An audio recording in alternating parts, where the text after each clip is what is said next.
For as long as I could remember, my grandma's house had been my safe place. A little white cottage with a creaky porch swing, surrounded by rose bushes that seemed to bloom even when they weren't supposed to. The moment you stepped through the front door, you'd be greeted by the smell of cinnamon cookies fresh out of the oven and the faint sound of old jazz records playing in the background. Grandma Mary wasn't just a grandma in the way some people use the word. She was my second mom, my cheerleader, my partner in crime. She always wore her silver hair in a neat bun, though a few rebellious strands would escape whenever she laughed too hard, which was often. She had the kind of eyes that crinkled in the corners, like they'd spent decades storing sunshine. Growing up, I didn't see much of my parents. My mom was a nurse who worked double shifts almost every day, and my dad had been out of the picture since I was 3. That left Grandma to fill the gaps. She walked me to school every morning, sat in the front row for every school play, and never missed a single parent-teacher conference. She had a way of making the ordinary feel magical. Saturday mornings meant pancake faces with blueberries for eyes and whipped cream smiles. Summer afternoons meant iced tea on the porch while she told me stories about her own childhood in the 1950s, tales of sock hops, neighborhood baseball games, and the time she snuck into a drive-in movie by hiding in the trunk of her cousin's car. But my favorite time with her was the evenings. After dinner, we'd curl up on the couch, the old quilt wrapped around us, and she'd tell me special stories. They weren't fairy tales or anything from a book. They were made-up adventures about a girl named Layla, who lived in a small town just like ours and always found herself in the middle of some mystery. I didn't realize until I was older that some of those stories might have been based on real people and real events. At the time, I just thought my grandma had the most creative mind in the world. Everyone in town loved her. She volunteered at the library, baked for every church fundraiser, and knew the names of all the kids at the local elementary school. People often said, "Mary's the heart of this town," and I believed it, which is why her passing felt like the ground had been pulled out from under me. It happened so suddenly, one crisp October morning when the leaves were just starting to turn gold. She had been healthy, or at least she seemed that way. The day before, we'd been baking pumpkin bread together, and she'd been teasing me about how I still couldn't crack an egg without getting shells in the batter. Then, the next morning, I got the call. The doctors said it was her heart. Quick and peaceful, they told me, as if that was supposed to make it hurt less. The funeral was a blur of black clothes, tearful hugs, and casseroles from neighbors. I stood by her graveside in the chilly wind, clutching the old quilt we'd always shared. The world felt dimmer, quieter, as though someone had turned down the volume on life. After the funeral, Mom and I began the impossible task of sorting through Grandma's house. Every object felt like a piece of her, her favorite teacup, still faintly stained with Earl Grey. The knitting basket by her armchair, with half-finished scarves draped over the edge.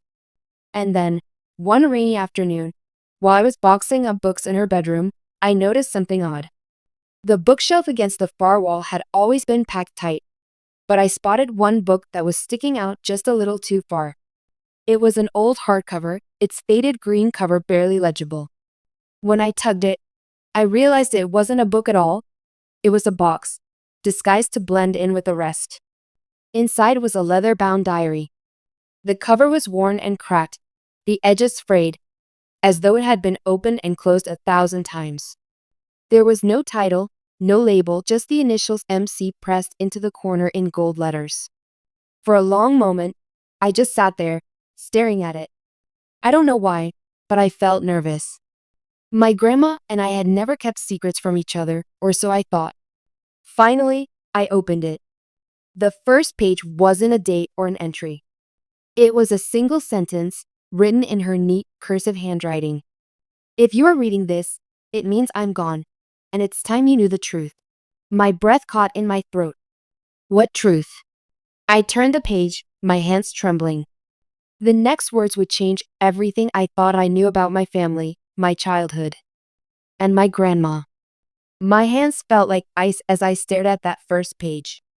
Grandma's words seemed to pulse on the paper, the ink slightly faded but still bold enough to command my attention. I had read enough mystery novels to know that no good sentence ever started with, "It's time you knew the truth." I swallowed hard and flipped to the next page. Her handwriting was instantly familiar. Perfect loops, steady lines. It was the same handwriting she used on birthday cards and lunchbox notes, the one that always made me feel loved. But this felt heavier, almost like she'd pressed the pen harder into the paper. I've carried this burden for most of my life, and I swore I would never speak of it. But watching you grow up, I realized that secrets have a way of poisoning a family, even if you hide them in the deepest corners of your heart. I don't want that poison to pass to you. If you're reading this, then I'm no longer here to see your face when you find out. But I pray you'll understand why I stayed silent. My fingers tightened on the edge of the diary. Poison? A burden? I felt like my chest was tightening, my heartbeat echoing in my ears. This story begins long before you were born, back when I was just a girl of 16. Back then, our family was complicated. My parents, your great-grandparents, were strict, proud people. They cared deeply about appearances, about what the neighbors thought, about never letting anyone see a crack in the perfect image they had built. In that house, feelings were things you buried, not shared. I could almost hear her voice in my head as I read. When I was 17, I met a boy named Samuel Carter. He was trouble. Not the kind your parents warn you about because they're dangerous, but the kind who makes your heart race and your world feel bigger. He had a beat-up truck, a laugh that could fill a room, and dreams of leaving our small town. I loved him before I even realized what love was. A soft chill crept up my spine. My grandma had never mentioned a boy named Samuel before. We were inseparable for months. He'd wait for me after school, we'd drive out to the lake and talk about the future. But when my parents found out about him, they forbade me to see him again. They said his family was beneath us, that he'd never amount to anything. But I didn't care. I loved him. I turned the page, my heart in my throat. The summer after graduation, I found out I was pregnant. I froze. My eyes scanned the words again, as if I'd misread them. Pregnant? My grandma? I was terrified.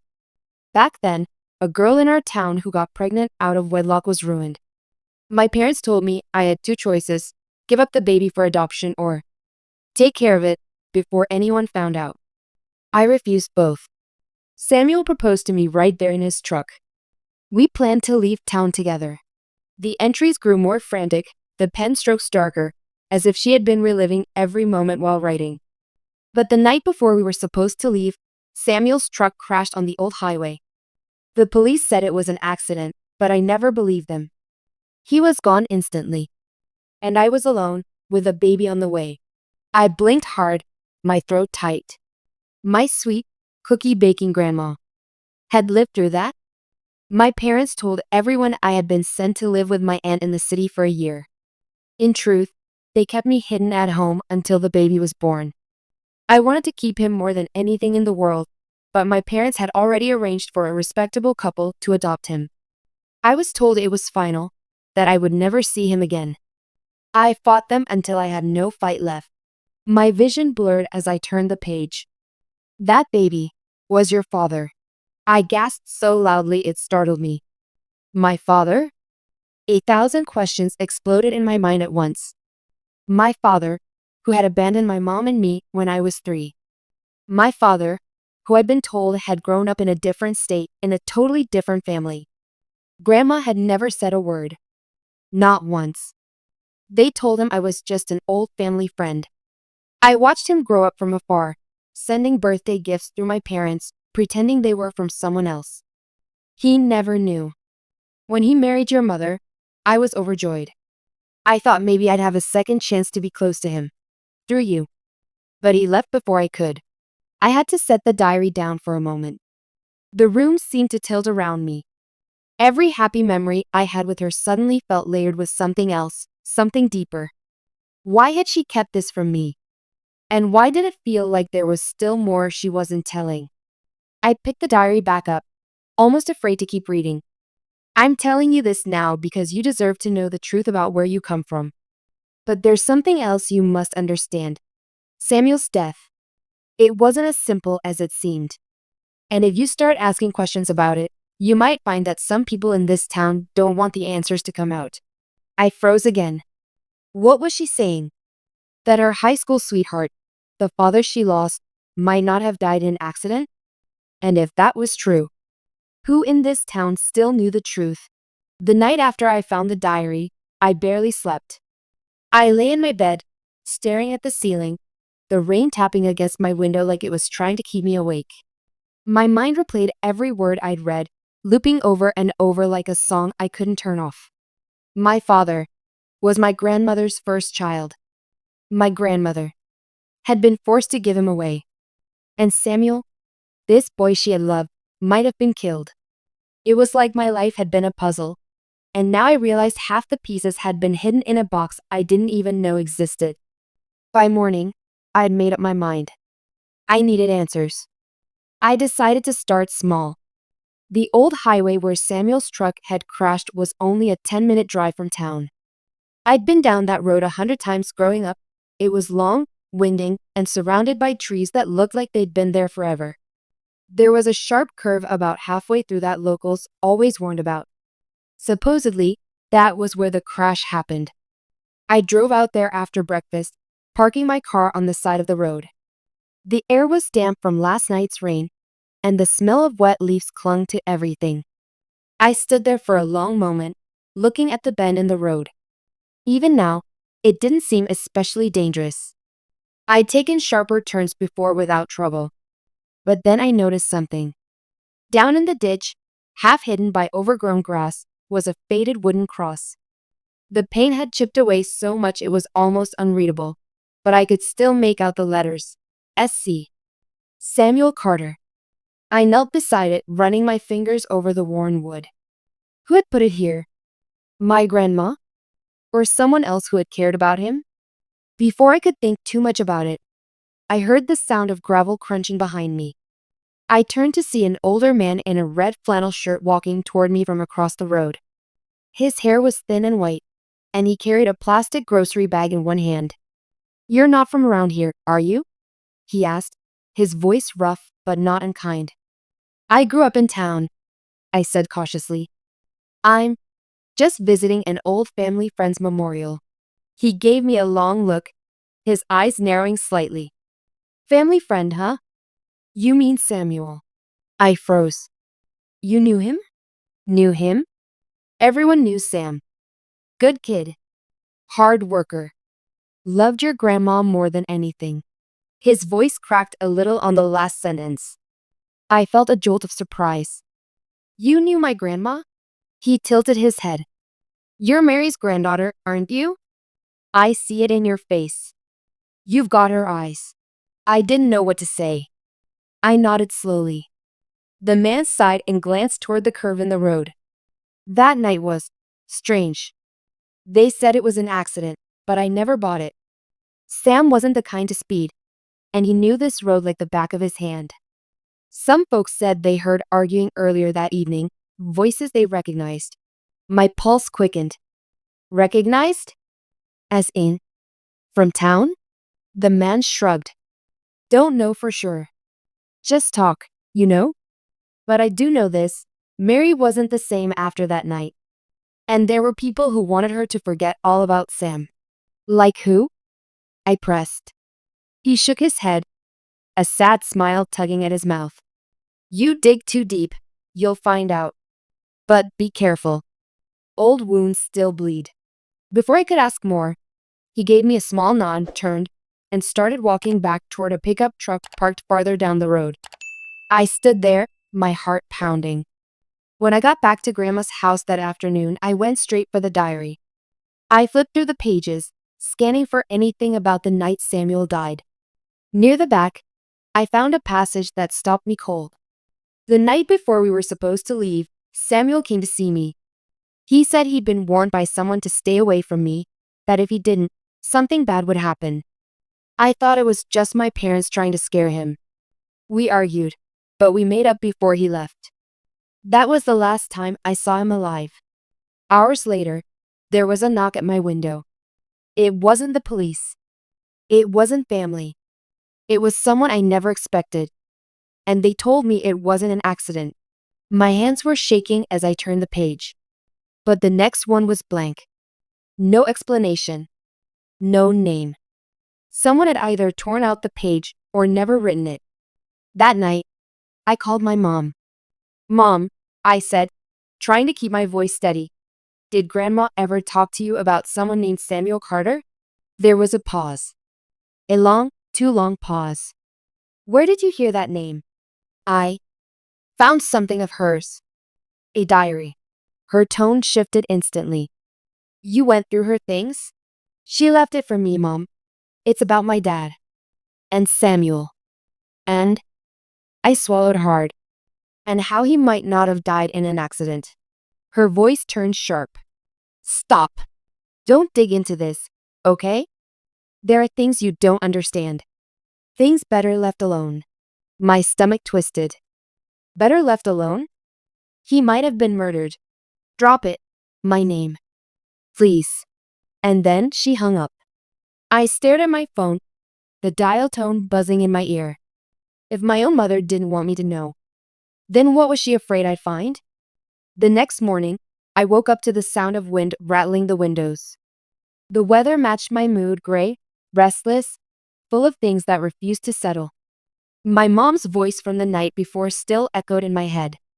Drop it. As if a simple command could undo the storm that had already started inside me. If she wasn't going to tell me the truth, then I'd find it myself. I started with the public library.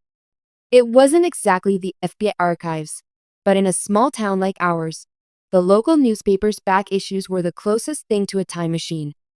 I headed straight to the microfilm machine in the corner, where a volunteer librarian, a thin woman with a braid down her back, helped me pull up reels from the summer of 1973. It didn't take long to find it. Local teen killed in single car accident. The article was only a few paragraphs long. It said Samuel Carter, 19, had been driving home from work late at night when his truck failed to navigate a sharp turn on County Highway 12. No mention of alcohol, no weather issues, no mechanical failure.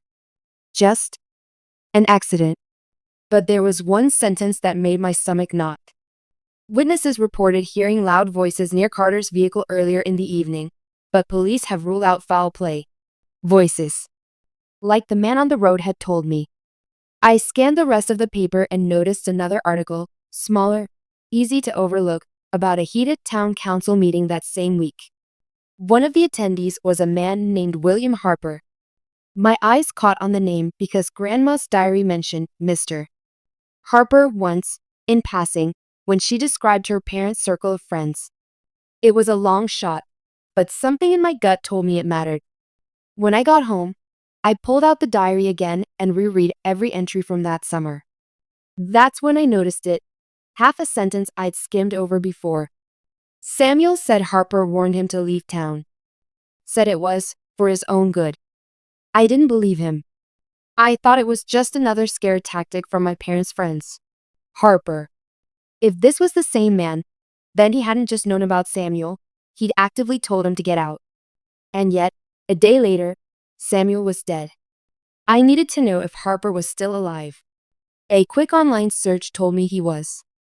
And living just 15 minutes away in a retirement home on the edge of town. My hands were clammy as I drove there. The place was quiet, the kind of sterile quiet that comes from too many linoleum floors and not enough laughter. A nurse pointed me toward the common room, where I spotted him, white-haired, hunched, his hands resting on a cane. Mr. Harper? I asked softly. He looked up, his eyes surprisingly sharp for someone his age. Do I know you? I'm Mary Collins' granddaughter. For a split second, something flickered across his face, recognition, maybe even guilt, but it was gone just as fast. What do you want? I hesitated, then just said it. I'm trying to understand what happened to Samuel Carter. The night before he died. You warned him to leave town. Why? His knuckles tightened on the cane. You shouldn't be digging into that, girl. I'm already digging, I said, my voice steadier than I felt. Please. My grandmother's gone. My father's gone. I just want the truth. He sighed, leaning back in his chair. Your grandmother was a good woman. Too good for the mess her family pulled her into. Back then, your great-grandfather had business dealings. Not all of them legal. Samuel found out something he shouldn't have. What kind of something? The kind that could have put your great-grandfather in prison, he said flatly. I warned Sam because I liked the boy.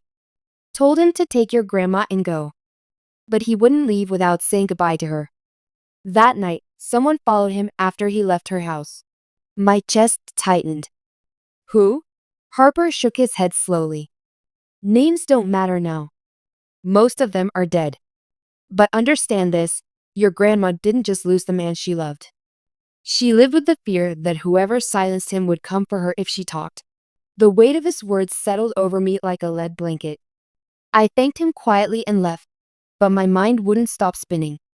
If my great-grandfather had been involved in something criminal, and Samuel knew about it, then my family had been keeping secrets for generations.